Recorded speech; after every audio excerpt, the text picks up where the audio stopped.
Buenas noches a todos. El día de hoy tenemos el agrado de invitar al escritor Sarco Medina Hinojosa a nuestra entrevista. Ahora, una breve biografía. Sarco Medina Hinojosa nació en Arequipa en el año de 1978. Es escritor, periodista de profesión. Trabajó en varios medios de comunicación arequipeños. Escribe artículos para diversos medios de comunicación local, regional e internacional. Sus libros publicados hasta el momento en narrativa son: primero, Palo con clavo y santo remedio; segundo, La venganza de los Apus; tercero, El Equeco y los deseos imposibles. En formato digital están: primero, 33 microcuentos de verdades en pareja; segundo, Insólita realidad; tercero, Impactante fascinación. En cuento y fotografía podemos encontrar: primero, Palomas; segundo, cuentos suyos están en las antologías: El umbral, antología de relatos insólitos; El lado oscuro de la luz, relatos de misterio; Las sombras en el sillar.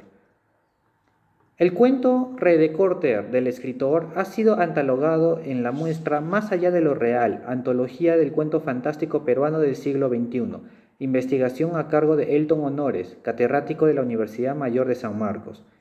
Ahora, después de esta biografía, vamos a comenzar con la entrevista y pasaría la voz a mi compañero. Muchas gracias. Considerando que usted es periodista de profesión y trabajó en muchos medios de comunicación, ¿qué tomó como motivación para inclinarse por este ámbito de la literatura? Bien, primero agradecerles por compartir este momento conmigo y explicarles, ¿no?, de que en realidad yo no seguí la carrera propiamente dicha de literatura ni lingüística, ¿no?, sino periodismo, efectivamente. Pero en realidad la primera intención al salir de la universidad era postularme para literatura, sino de que, como comprenderán, y de repente a ustedes también les ha pasado, cuando uno plantea eso en casa, a veces uno no recibe el apoyo por diferentes motivos, ¿no? En el caso de mi familia era porque sentían que de alguna manera tenía que seguir una carrera que asegurara mi futuro. Entonces, como decía mi abuelita Hilaria, ¿no?, ya fallecida, o doctor, abogado o ingeniero, ¿no? Entonces ya teníamos un ingeniero en la casa, que era mi tío Max, ¿no? Y bueno, y él fue el que, increíblemente, él me enseñó a leer de muy pequeño. A los 6 años yo ya leía de corrido, y fue gracias a él, ¿no?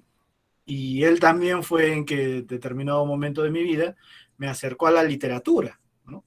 A los 10 años yo ya había leído varias cosas, me gustaba mucho, pero a los 10 años él deja en mis manos un ejemplar de 100 años de soledad, y para mí fue genial, ¿no? Fue maravilloso, no entendí nada, pero sentía que ahí estaba algo genial, ¿no? Algo que para mí me llenó de muchas emociones, porque si bien es cierto, no entendía algunas cosas, pero otras sí, y lo sentía muy cercano, el hecho de la vida de pueblo, los fantasmas, ¿no? Un montón de cosas que por mi herencia de familia venía de provincias, para mí eran historias que pues, eran casi normales, ¿no?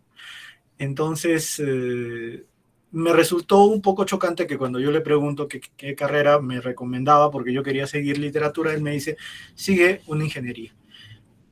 Comprenderán de que también es aceptar, ¿no?, el consejo de repente de alguien mayor, ¿no?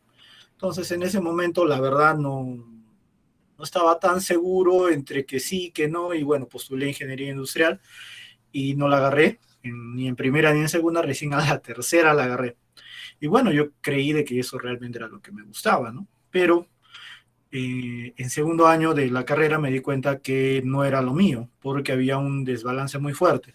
Las carreras, por ejemplo, bueno, ustedes ya no siguen esos cursos básicos que nos habían puesto, estoy hablando del año 1997, fue un experimento que hicieron con nosotros, nos metieron a todos casi cursos equivalentes, a todos: cálculo en una variable, análisis de textos y estadística.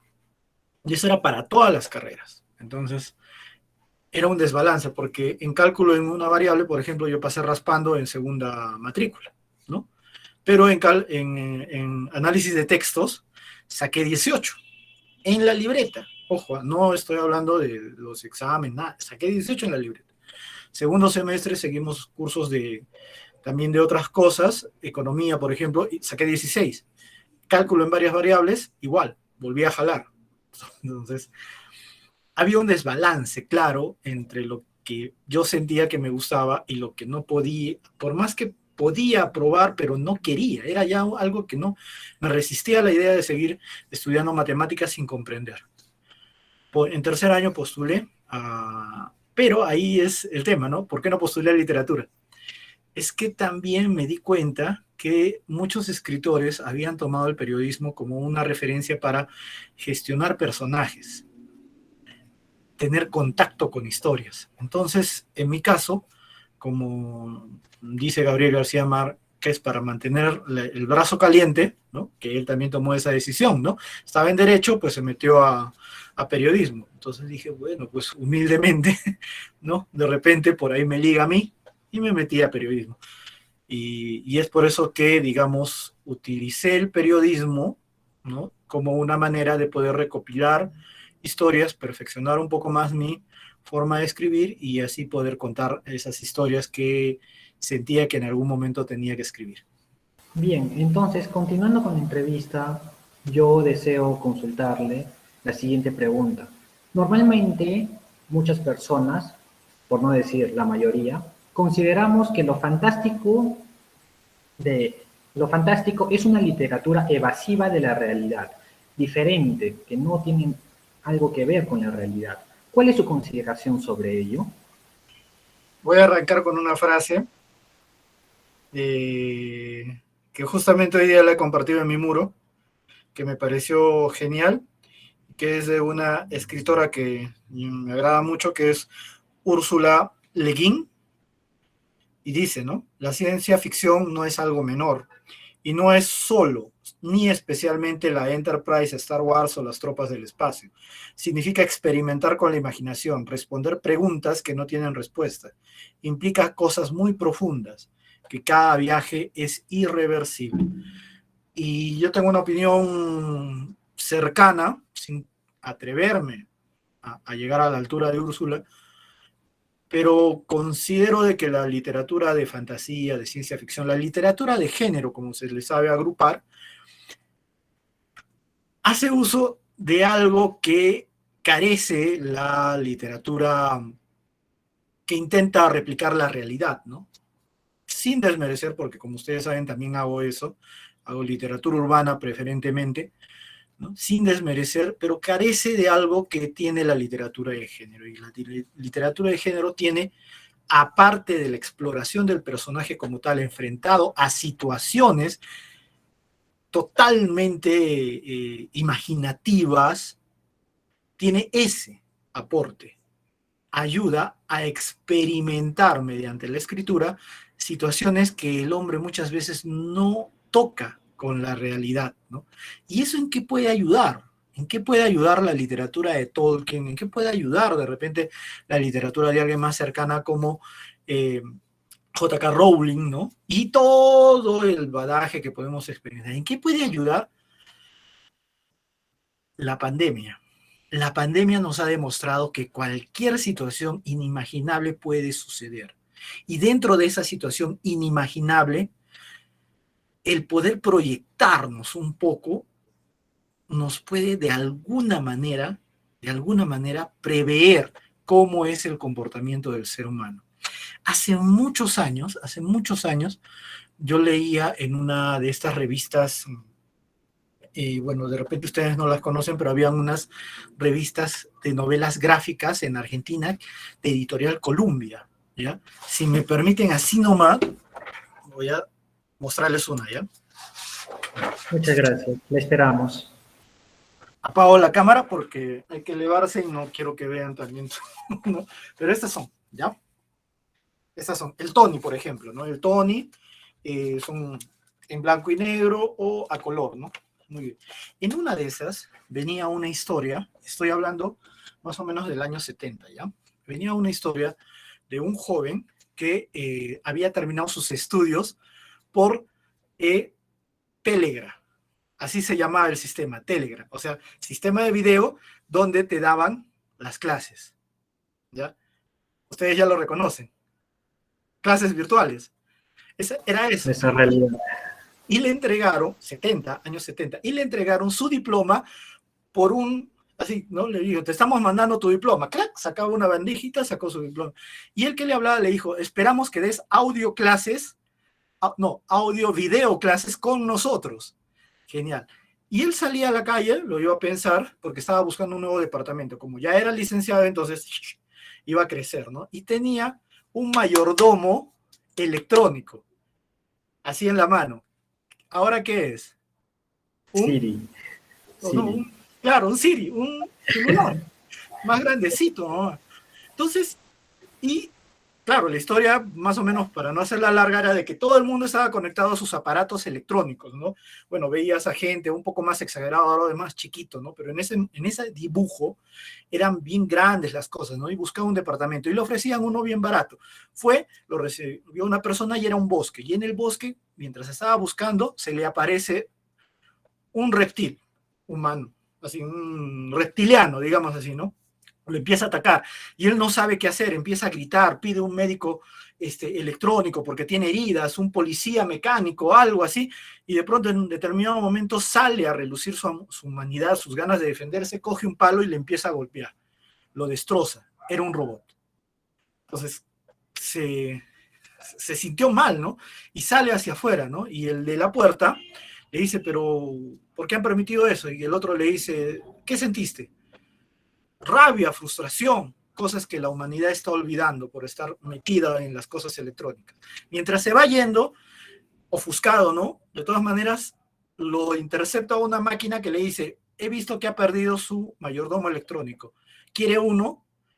Y él se detiene un rato y dice, no quiero nada, porque mira alrededor la gente, ¿no? Con sus visores, con sus cosas, ¿no? No quiero nada. Se deshace y sigue caminando. El mayordomo, el cuidante lo observa y hay una frase que a mí siempre me dejó impactado, porque su ojito así parpadea como mecánico, ¿no?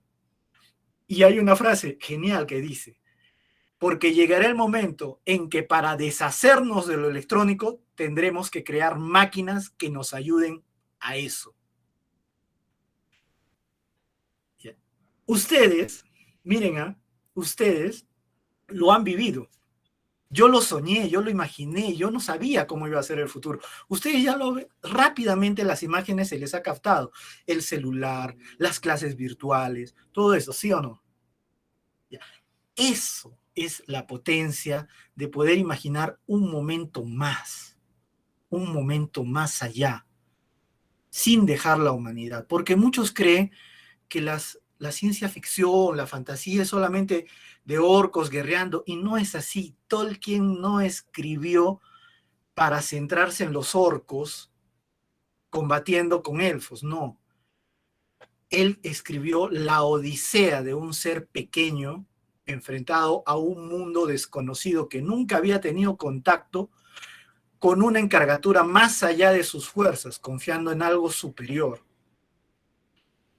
J.K. Rowling no escribió solamente de encantamientos y magias, escribió la historia de un muchacho que perdió a sus padres en una batalla sin sentido y su crecimiento a través de diferentes etapas, el encuentro con la amistad, el perder a un ser cercano, a sus mentores, encontrarse desamparado totalmente frente a un poder mucho más grande que él y que lo quería muerto. Y no solamente ese poder lo quería muerto, sino que también aquel que lo protegía también decía que tenía que morir.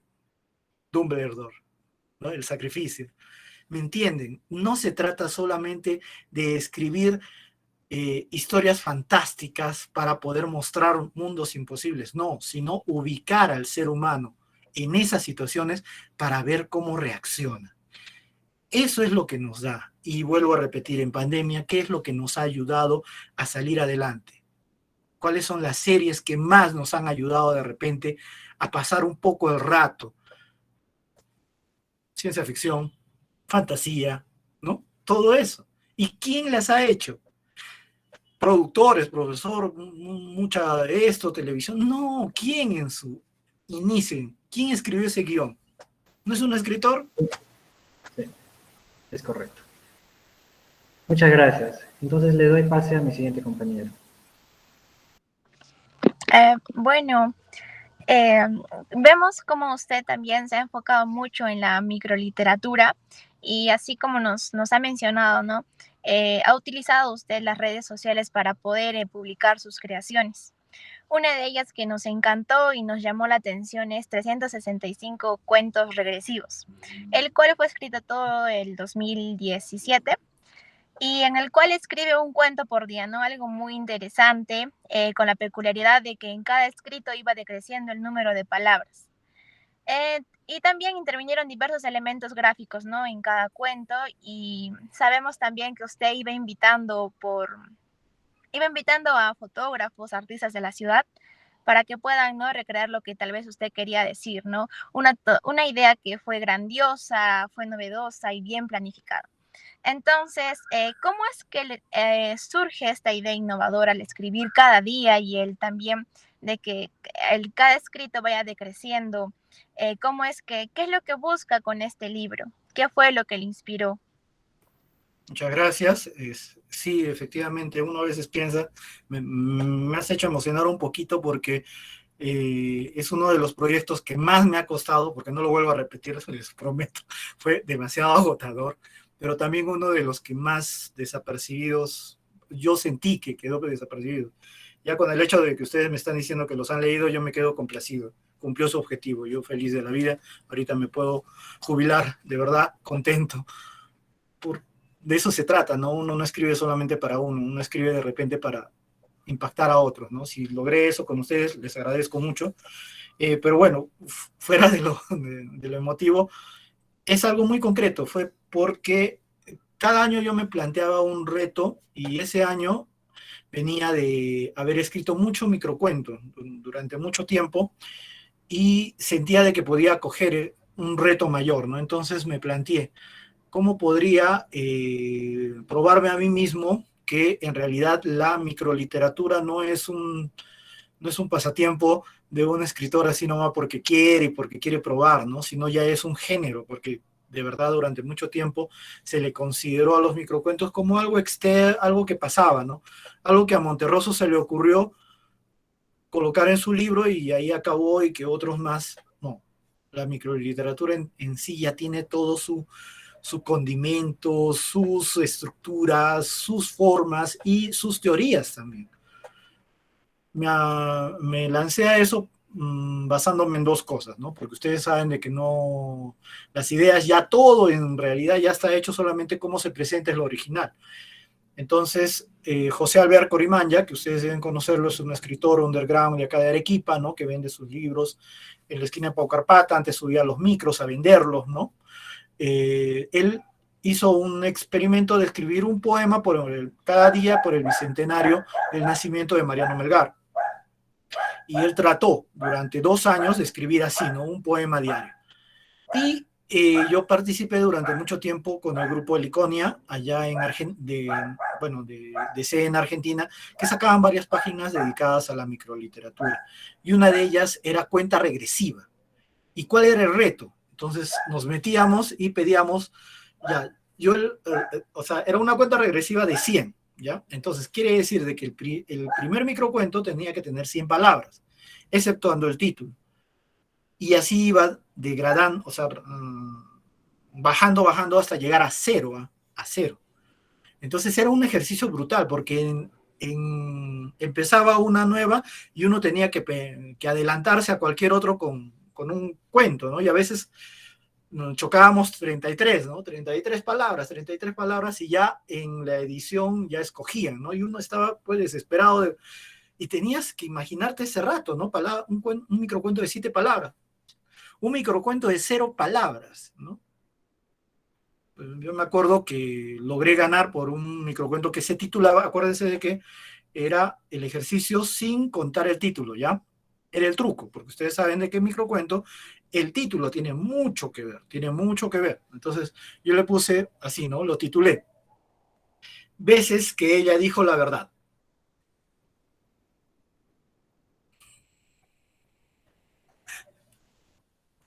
Ese es el microcuento, algo que en tu cabeza de pronto funciona, ¿no? Claro, no, nunca dijo la verdad, por eso no, cero, no nada, ni siquiera un número.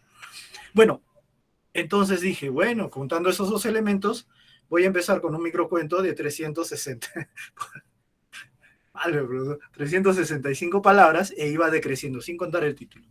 Y de verdad fue un esfuerzo muy grande y también apliqué ahí las técnicas de creatividad que yo creo que, bueno, son un conjunto de recopilación de muchas, ¿no? El tener una motivación, un arranque, entonces todo eso lo fui metiendo. Las imágenes también fueron eso, ¿no? ¿Por qué? Como ustedes lo sabrán, muchas veces la creatividad se frena porque no hay una posibilidad de crear constante y de pronto uno está enfrentado a la hoja en blanco y ahora ¿qué hago? Hay varios ejercicios, por ejemplo, ¿no? Agarrar una imagen, escribir sobre ella, ¿no? Iniciar con una frase, ¿no? O otros elementos. Todo eso, ¿para qué? Para que pudiera salir un microcuento cada día. Y fue bastante extenuante, yo les comento, porque una cosa es escribir a tu libre albedrío, pero otra cosa es que tengas un parámetro exacto de palabras y sobre eso jugar, ¿no? Yo siento que me ayudó un montón porque cada día fue un reto de qué escribir y enfrascarlo ahí y también aprovechar el tema que como nuestro querido Julio Ramón Rivero decía, ¿no? Escribe breve, el cuento es breve, es corto, pequeño, no lo hagas, ¿no? Descarta todo. Y eso me ayudaba, ¿no? Porque sacaba palabras, sacaba, pulía, y ahí quedaba, ¿no? Exacto, ¿no? Entonces, fue una bonita experiencia, vuelvo a decirles, no me atrevo a volver a hacer algo así porque fue desgastante, pero gracias por haberme preguntado sobre ese proyecto, ¿no? Que todavía sigue ahí en Facebook y cualquiera todavía lo puede acceder, ¿no? Es 365 cuentos regresivos. Continuando en la entrevista, en su libro de La calle está dura, ¿a qué hace referencia y qué desea transmitir a los lectores? Uy, ese es el nuevo. Ese es el libro nuevísimo. Bueno, La calle está dura es un proyecto que yo tengo desde el 2015, inclusive antes que saliera el primer libro, que es Palo con clavo y santo remedio. Porque Palo con clavo y santo remedio son cuentos juveniles, universitarios, no tan logrados, ¿no? Me atreví a sacarlos porque quería que fuera ese un inicio, ¿no? A pesar que yo he iniciado tarde en publicar, ¿no? Pero quería que el primer libro fuera eso, ¿no? Pero ya tenía estos cuentos un poco más elaborados, más fuertes, más concretos, pero apareció La venganza de los Apus, después mi editor, Ruan Huarca de Aleteya, me dijo que no quería otro libro urbano, él quería un libro de género, ¿no? Salió Lequeco, y cuando le volví a presentar, ¿no? Los cuentos me dijo, no.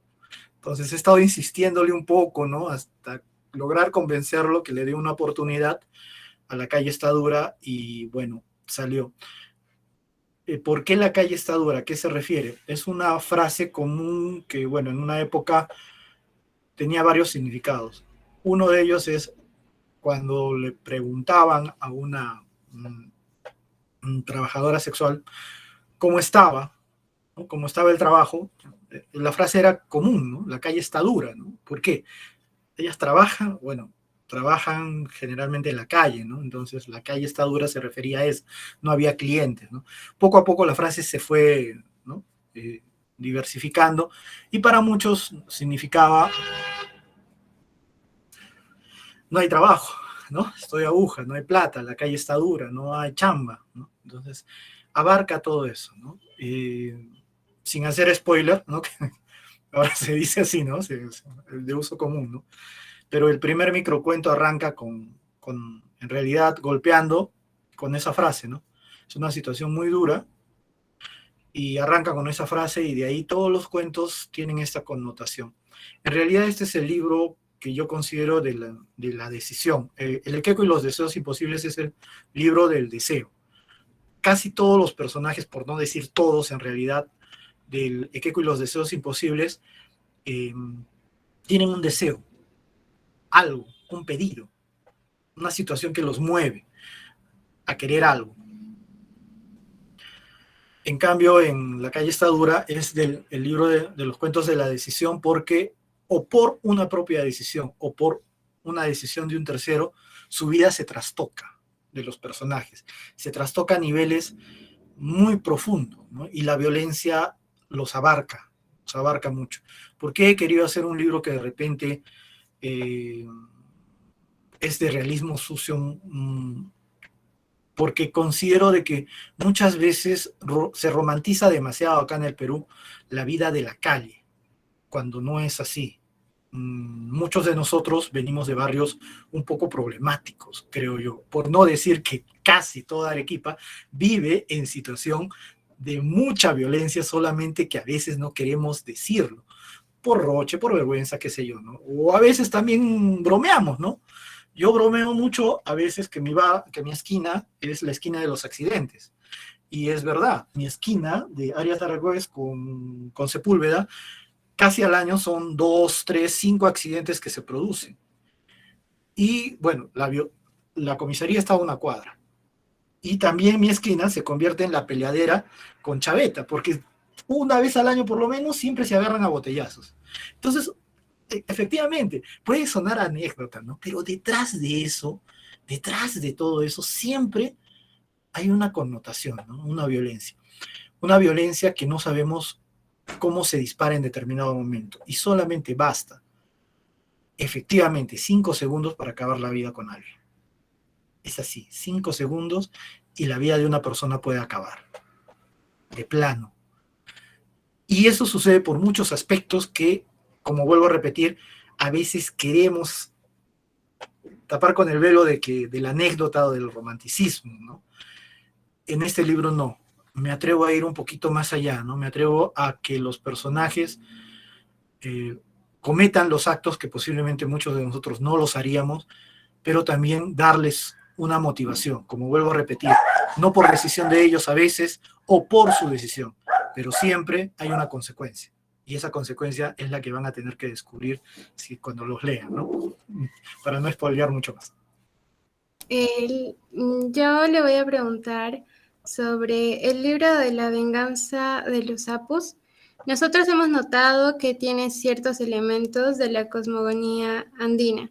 ¿A qué se debe que haya incluido estos elementos en la obra? Gracias. Cuando yo estaba pequeño, muy pequeño, a los 5 años, me llevaron a conocer tanto a la tierra de mi mamá, que es en la Unión Cotahuasi, como también a la tierra de mi papá, que es allá en Río Grande, en un pueblito que se llama Iquipí, ¿no?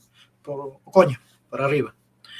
Y bueno, como ustedes sabrán, las leyendas en la sierra pasan por cuentos descarnados, ¿no? Aparecidos, tapados, muertos, descabezados, chulachaquis, un montón de, bueno, chulachaquis más de la selva, perdón. Pero en la Pamayay, por ejemplo, la guaguita esta, ¿no? Que uno encuentra en una cajita, ¿no? Y que si uno lo agarra, de pronto se transforma en un viejo que lo cargas acá encima y te consume el alma. Y los gentiles, ¿no? Que se llevan de las fiestas, ¿no? Entonces, yo crecí en realidad con eso, esto que les decía, ¿no? De que para mí 100 años de soledad me pareció, pues, anécdotas como las que contaban en mi tierra, ¿no? Con el transcurrir del tiempo, y con las lecturas de los indigenistas, López Albuja, Ciro Alegría y el gran Taita, ¿no? Un cuento capital para mí siempre va a ser Rasuniti, la agonía de Rasuniti. Me di cuenta también de algo, porque decía, muy bien, hay muchos que han escrito sobre estos temas, sí, y sobre las leyendas las han reescrito, les han dado de nuevo su connotación, pero siempre sentí que fallaba algo, porque acogen más cuando se trata de leyendas de otros lados, ¿no? Los nórdicos, los egipcios, hasta los aztecas, ¿no? Entonces, todos esos panteones, ¿no? Los griegos y todo, les causa emoción, ¿no? ¿Por qué? Porque construyen historias y cuando las reinventan, no hacen problemas, ¿no? Caballeros del Zodiaco, ¿no? Una reinterpretación totalmente loquísima de lo que es ¿no? Y genial, ¿no? Kometsu no Yaiba, ¿no? Es una reinterpretación de la cultura japonesa, por ejemplo, ¿no? Demon Slayer, no sé si han visto este anime, ¿no? Genial, ¿no? Muy bien.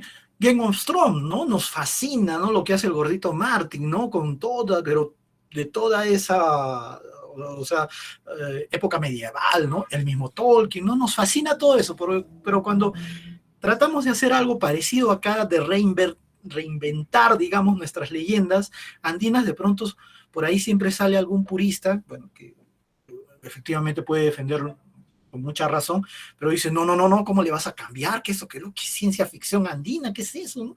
Y yo crecí con esa barrera, ¿no? Imagínense, todavía que yo escribía literatura de género, es decir, de horror, terror, ciencia ficción, todo eso, y todavía me atreví a escribir algo andino, o sea, doble barrera, ¿no? Una doble barrera, ¿no? O sea, primero con que la literatura de género, por favor, no el canon peruano tiene que seguir, ¿no? La estructura.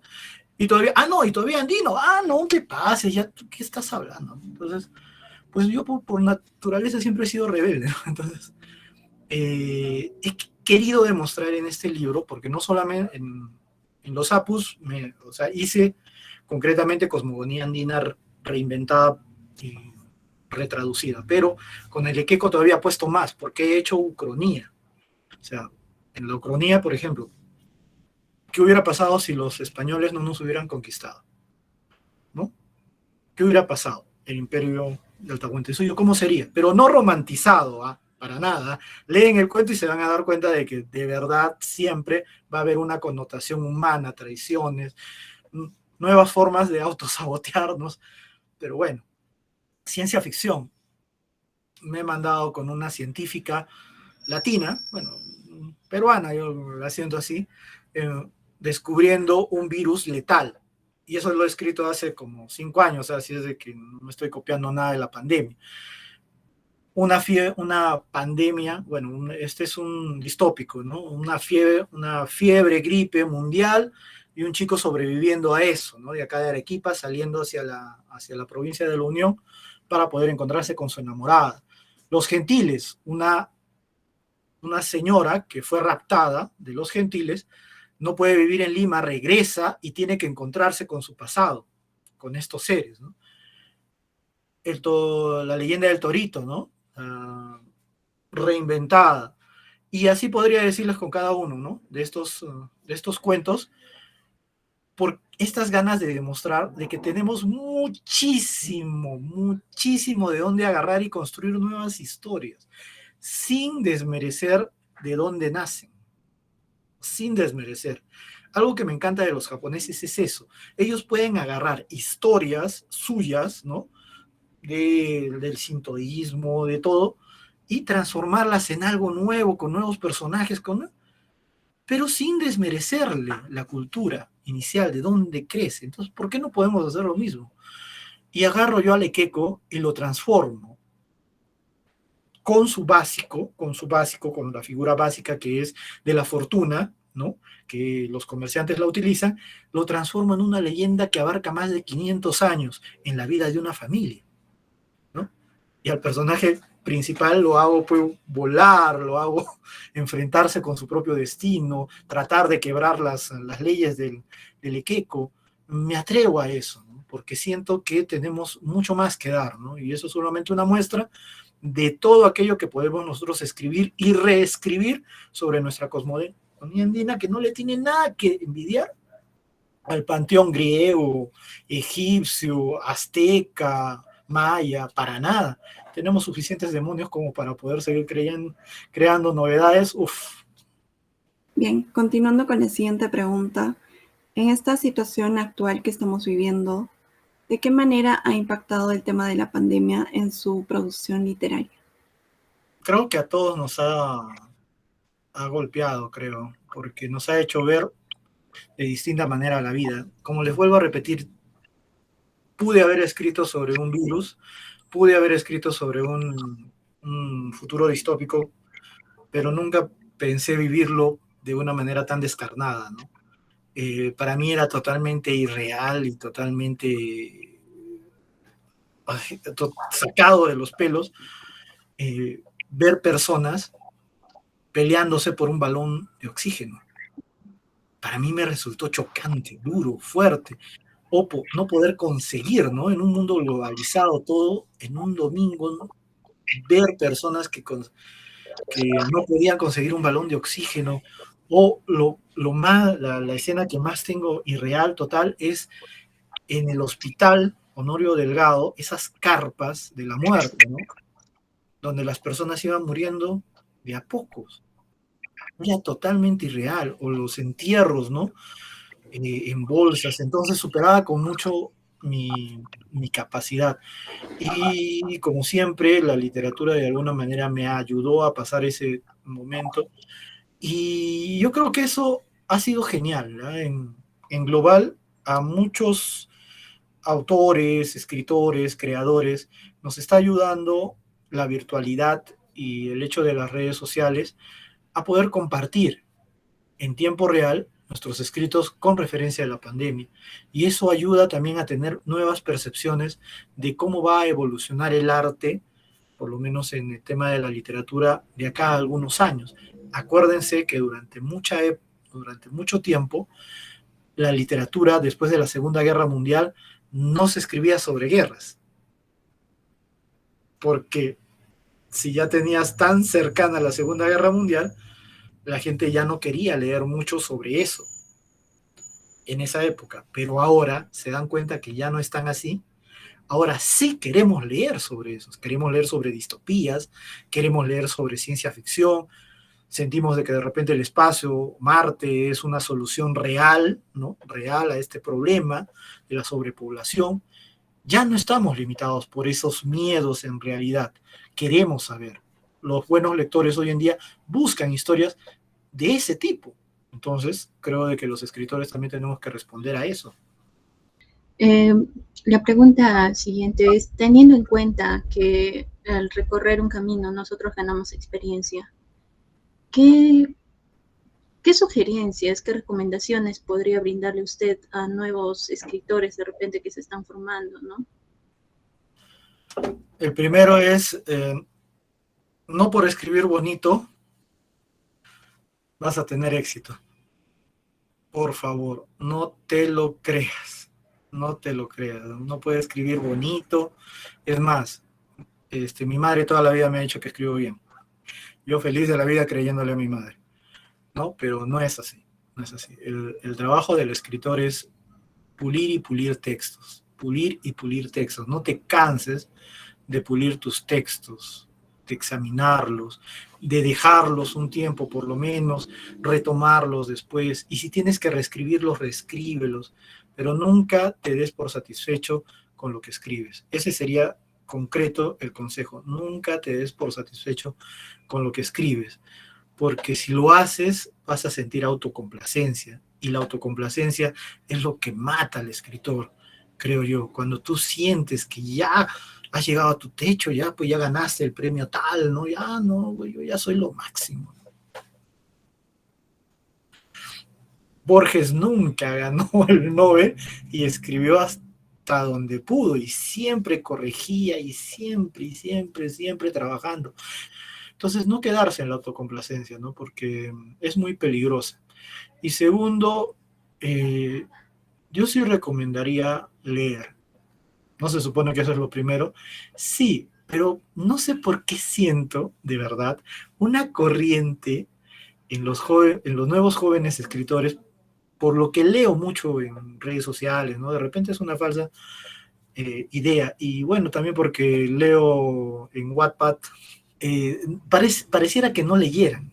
Es más, ni siquiera pareciera que leyeran a sus propios amigos que escriben, porque caen en unos clichés impresionantes. No logro entender por qué toda la vida caen en los mismos clichés, ¿no? Y cuando pregunto, oye, ¿por qué? ¿Qué has leído? De repente me encuentro que generalmente quien abusa de los clichés es porque tiene poco hábito de lectura, ¿no?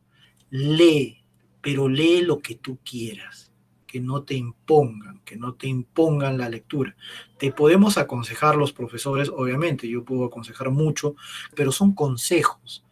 Pero lee lo que tú quieras, lo que a ti te guste, no te limites, ¿no? A mí me gustan las sagas juveniles. Jaja, se van a burlar de ti. Oye, por favor, no nos restringamos con ese tipo de cosas, ¿ya? De repente voy en contra de lo que de repente, vuelvo a repetir, el canon dice, ¿no? Que debe ser, pero que esa lectura obviamente no te encasille, ¿no? Bueno, le agradecemos por sus respuestas. Y bueno, con esto concluimos esta bonita entrevista. Le damos las gracias por darnos su tiempo al señor periodista escritor Sarko Medina. Y pues nada, en nombre de todos, pues le deseamos éxitos en todos sus proyectos y esperamos también grandes cosas de usted.